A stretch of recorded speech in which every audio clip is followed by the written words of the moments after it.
우리 사도신경에 보면은 몸이 다시 사는 것, 즉 몸의 부활과 영생을 믿습니다. 이런 구절이 맨 마지막에 있습니다. 이것은 그리스도의 부활 사건에 기초하여 우리도 그와 같이 살게 될 것이다 라는 그러한 신앙 고백입니다. 그리고 이 초기 교회 사람들은 예수님 자신이 하나님의 성전이다 라고 생각했습니다. 특히 70년에 이제 예루살렘 성전이 다 파괴되고 난 뒤에는 성전이 어디지? 이랬습니다. 그러니까 가정 예배도 드리고 했는데 가정은 금방 다시 이제 일상의 삶으로 돌아오는 곳이 되지 않습니까? 그때 사람들은 성도들이 곧 하나님이 거하시는 성전이다라고 믿게 됐습니다. 특히 바울은 편지에서 모든 교회들이 지금처럼 이렇게 안전하게 이렇게 어디 건물 세우고 이렇게 지낼 수 있는 시기가 아니었습니다. 그러니까 너희가 바로 성전이니까 너희 있는 곳이 바로 하나님 계신 곳이다. 그렇게 가르쳤습니다. 그리고 예수님이 성전을 정화하신 사건이 복음서에 기록되어 있는데 특히 요한복음에 보면은 이 성전을 허물어라 뭐 이렇게 이제 말씀하시는 데가 나와요. 근데 내가 사흘 만에 짓겠다 했더니 사람들이 어떻게 그게 가능한가? 근데 나중에서 자기 몸을 성전이라 하신 것을 깨달았다. 그렇게 기록이 되어 있습니다. 그러니까 그전 유대교하고 완전히 하나님을 보는 관점이 다르게 된 거죠. 그전에 하나님은 성전에만 계시고요. 특히 지성소 안에만 계셔서 사람은 거기에 들어갈 수가 없었습니다. 대제사장만 1년에 한 번 들어가지고 이제 고개도 못 들고 이렇게 이제 그 제사를 집전을 해야 됐던 것인데 이제 하나님은 아주 사람들 가까이 그것도 사람 안에 내가 예수님의 그 삭개오 보고 내가 오늘 너희 집에 오늘 유하겠다 이렇게 말씀하셨죠. 그것처럼 집이 아니고 내 속에 너희 속에 내가 들어가서 살겠다 이렇게 했습니다. 그리고 바울은 갈라디아서에서 보면 이제 내가 사는 것이 아니고 내 안에 그리스도가 사신다 이렇게 확실한 무슨 경험을 한 거예요. 자기가 딴 생각 먹으면 예수님께서 얼른 바꾸신다든지 혹은 그 사물을 볼 때 예수님처럼 세락을 본다든지 이런 거예요. 그러니까 아까 제가 기도 때 언급한 바와 같이 어린아이 같이 되지 않으면 천국에 들어갈 수 없다라고 할 때 어린아이 안에 하나님이 계셔서 계속 이제 같이 놀고 계시는 듯한 이런 느낌 들죠. 그걸 보는 것입니다. 예수님이 들에 핀 꽃한송이가 입은 것이 솔로몬의 영광보다도 크다 하면은 그 금방 또 그렇게 보는 거예요. 그러면서 솔로몬의 영화가 이제 자기 안에서는 흙것처럼 이렇게 되는 변화를 겪게 되는 것입니다. 그게 말씀의 힘이었습니다. 근데 유대인들은 끊임없이 솔로몬의 영광만 계속 구했었어요. 그런 나라 이루어지기를. 그러나 이제 예수의 가르침을 따르는 사람들은 전혀 다른 나라를 보게 됐던 것입니다. 모든 곳에서 그들은 하나님의 손길을 보고 하나님의 나라를 볼 수 있었습니다. 그러니 당연히 사람은 하나님의 성전이 되죠. 자, 문제는 시대가 변해서 오늘날 사람들이 이 초기교회 믿음에서부터 한참 떨어졌다라는 것입니다. 이제 그전에 사람들은 예수님의 눈으로 하늘도 보고 땅도 보고 사람도 봤는데 이제 그렇게 보지 않죠. 자기 눈으로 다 봅니다. 자기 눈으로 평가하고 자기 마음으로 뭘 생각해서 어떻게 저놈을 지배할까, 저놈을 내가 이겨먹을까 뭐 이런 생각에 넘쳐나 있죠. 그래서 하나님의 전인 사람 몸이 탐심의 전으로 바뀌고 말았다. 예수님 성전 정화하실 때도 만민의 기도하는 집을 너희가 강도의 소굴로 만들었구나라고 했었는데 하나님의 성전이 지금 온갖 잡신들의 전이 되어버렸다라는 거예요. 그래서 고린도전서 6장 15절에 보면은 오늘 읽은 본문 조금 앞이죠. 바울은 너희가 그리스도의 지체인데 엉뚱한 짓을 해가지고 딴 거 자꾸 찾는 바람에 표현을 이렇게 했습니다. 창녀의 지체로 만들고 말았다. 이렇게 만들면 안 된다. 이렇게 경고를 했어요. 성경에는 간음이나 이런 걸 갖다가 이제 뭐 딴 거 믿는 거, 하나님 떠나가지고 엉뚱한 데 막 이렇게 집착하고 탐욕을 막 드러내는 거, 이거를 그렇게 표현하는데, 너희가 지금 너희 생각만으로 너희 욕심만 채우는 존재가 됐다. 그걸 바울은 극도로 경계했던 겁니다. 근데 그때도 있었길래 그렇지 않겠어요?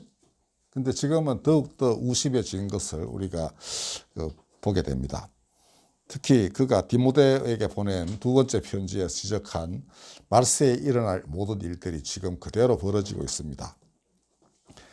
사람이 자신을 사랑하고 돈을 사랑하고 감사하지도 않고 거룩하지도 않고 무정하고 그다음에 원통함을 풀지 못한다라고 되어 있습니다. 예수님은 원수를 사랑하라고 그러셨는데 이 말세에 이르러서는 원수 사랑하는 사람이 거의 없다는 것입니다. 다 원통함을 풀지 못해가지고 복수의 기회가 있으면 언제든지 몇 배로 갚아주고자 하는 이런 마음이 그냥 사람들 마음속에 가득하다라는 것이죠. 이런 날이 온다라는 것입니다. 그 다음에 모함한다, 사납다, 그 다음에 선한 것을 좋아하지 아니한다, 배신한다, 그 다음에 쾌락을 사랑하기를 하나님 사랑하는 것보다 더하다. 이렇게 말세에 일어날 일들을 쫙 나열했는데 오늘날 누구나 다 고개를 끄덕끄덕 할 수밖에 없는 그런 예견을 이미 2000년 전에 사도 바울이 그가 활동했던 때가 이제 로마 같은 이런 중심지 아닙니까? 그때도 그게 여실히 그렇게 다 드러나 있는 거예요. 오늘날의 문화나 당시 로마 시대의 문화나 비슷한 겁니다. 자, 여러분들, 그렇지만은 사람이 원래 흙으로 지어서 하나님이 그 안에 자신의 생기를 불어넣어 가지고 산자가 되게 하셨는데 하나님의 영과 생기가 깃들지 않으면 뭐가 되겠습니까? 그냥 흙에 불과한 존재가 됩니다. 그 다음에 흙처럼 사는 사람은 남도 흙처럼 대해요. 그러니까 자기 목숨을 초계같이 여기는 사람은 남의 목숨도 그렇게 대합니다. 몸 소중한 것을 모르는 사람들이 이렇게 해요. 일제시대 때 특히 남경 대학살을 자행한 일본 군인들을 나중에 인터뷰를 한 결과 그들은 그렇게 교육을 받았다는 것입니다. 그 다음에 자기들 기준, 일본 군인의 기준으로 볼 때 중국 군인은 저거 완전히 오합지졸이고 군인도 아닌 거예요. 그러니까 군인도 아닌 군인은 죽여도 아무런 죄책감을 갖고 있지 않았었습니다. 일본군이 그렇게 교육을 받았어요. 그게 자기 목숨을 너희 목숨은 천한 것이다. 거기 바쳐라. 이러니까 자기 목숨을 풀잎처럼 여기니 남의 목숨도 그렇게 생각하는 것입니다. 그러나 그리스도교는 예수 그리스도의 부활에 기초를 했습니다. 십자가와 부활. 그래서 그 몸을 지극히 소중하게 생각합니다. 그가 몸으로 다시 오셔가지고 부활하셔가지고 사람들 가운데에서 가르쳤습니다.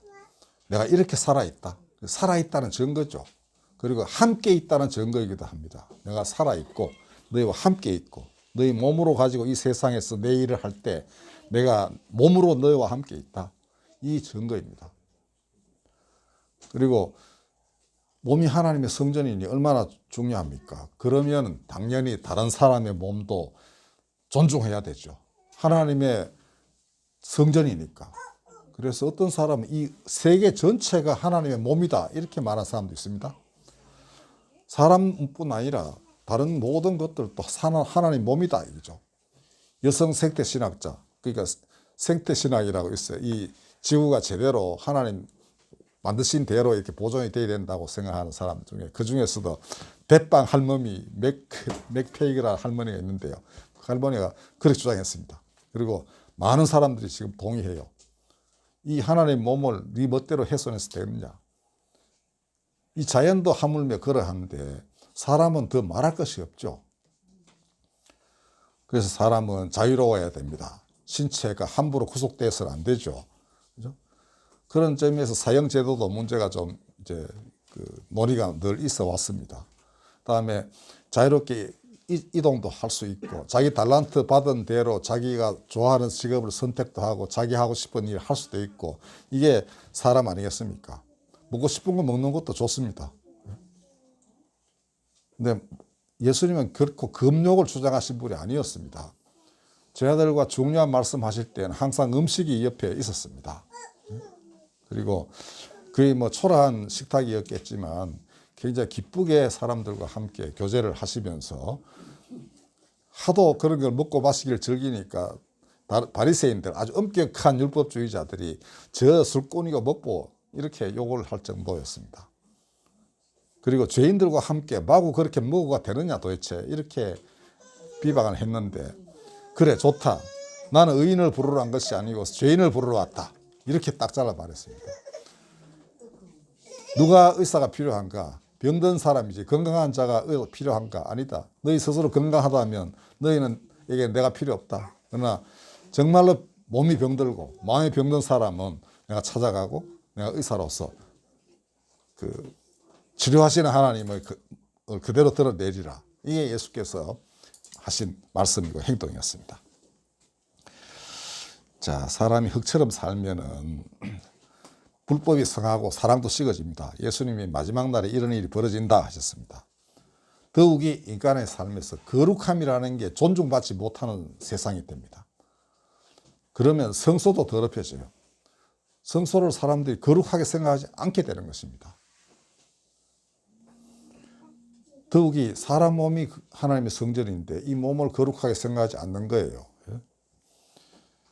자, 이게 지금의 상황입니다. 게다가 이제 점점 우리가 어떻게 행동할까, 뭘 하지라고 할 때 하나님께 의존하기보다는 인공지능이라는 걸 의존합니다. 이게 이제 사람 모든 지식을 다 동원해가지고 컴퓨터에 이제 집어넣은 뒤에 이제 뭐 물음을 이제 그 안에 다시 입력을 시키면 답이 나오게 돼 있는 겁니다. 그게 훨씬 더 직접적이고 좋죠. 아무리 기도해도 하나님 대답하시지 않는 경우가 많으니까. 자, 그러다 보면 점점 하나님이 우리 삶에서 차지하는 비중이 이제 자꾸 줄어들어요. 그러다 보면 사람 몸도 하나님의 전이 아니고 이제 딴 거의 전이 이제 되는 것이죠. 이제 사람들은 하나님이 필요 없는 세계를 서서히 만들어가고 있는 상황입니다. 이런 시대에 우리가 왜 부활을 다시 생각하는가? 그것은 우리 삶에서 거룩함을 회복하기 위함입니다. 인간의 능력과 자유는 언제나 예수 말씀하신 대로 눈먼 자를 보게 하고 눌린 자를 자유케 하는 데 써야 마땅합니다. 근데 이게 자기 욕심 채우는 데만 자기 재능과 자유를 다 쓴다면 세상은 갈갈이 찢겨지고 맙니다. 그 안에서 누구도 하나님 손길을 볼 수 없습니다. 자, 바울이 오늘 뭐라고 했습니까? 너희는 예수께서 그의 피로 너희를 산 존재다. 얼마나 거룩한가. 그러므로 너희는 성령의 전이고 하나님의 성전이니 너희 몸으로 하나님께 영광을 돌리라. 이렇게 했습니다. 너희 몸으로 하나님께 영광을 돌리라. 그러니까 마음으로만 뭐 저렇게 너 가서 밥 먹어라 뭐 보겠지. 그래서 밥 먹어야 되겠네. 뭐 이렇게 하지 말라는 거예요. 몸으로 직접 해주라. 그리고 정말 많은 것들이 자기 육체적인 어떤 그런 게 필요하면 가서 일해라 이런 것입니다. 그죠? 그리고 자기 모든 달란트를 그걸 위해서 써야 되겠죠. 사람들이 어떻게 하면 참으로 하나님의 전으로서 살 수 있을까? 존엄한 존재로서 살 수 있겠는가? 이걸 생각하면서 자기 행동을 결정하고 할 바를 행해라 이런 것이겠습니다. 그리고 이렇게 될 때 우리는 진실로 부활하신 그리스도, 다시 오시리라 약속하신 그분과 하나가 되고요. 계시록에 말하고 있는 새하늘과 새 땅이라는 것은 이런 사람들이 있어서 비로소 열리는 것입니다. 그냥 오는 게 아닙니다. 딴 거 보고 있고 딴 거 원하는데 그 나라가 임한들 누가 그걸 원하겠습니까? 두드리는 자에게 열리는 것이지 원치 않는 자에게 아무리 임해도 그들을 깨닫지 못합니다. 그죠? 자, 우리 이 20년 부활절 코로나로 인해서 하여튼 교회도 또 개인의 삶도 엄청난 타격을 입고 있는 이때에 다시금 몸으로 부활하셔서 사람들에게 다가오셨고 부활의 생명을 주신 그분을 생각하고 이거 옛날 믿음만 그대로 뭐 입으로 반복했으면 되는 게 아닙니다. 실제로 그와 함께 부활의 생명을 가지고서 사람들 가운데 살아 있어야만 그 부활이 의미 있는 것 아니겠습니까? 부디 이 어려운 시절에 오히려 부활을 되새기고 부활의 생명이 우리 안에 살아있는 그런 귀한 그런 기간들 되기를 바랍니다. 기도하겠습니다. 우리 몸을 하나님 영광 기리는 데 쓰게 하여 주시옵소서. 생각과 행동 모두가 때때로 우리 자신만을 생각할 때가 있지만 언제나 돌이켜 아버지의 뜻을 먼저 생각하게 하시며 그 나라와 그 의를 먼저 구하게 하여 주시옵소서. 예수님의 이름으로 기도드렸습니다. 아멘. 오늘 지하가 헌금위원이네요.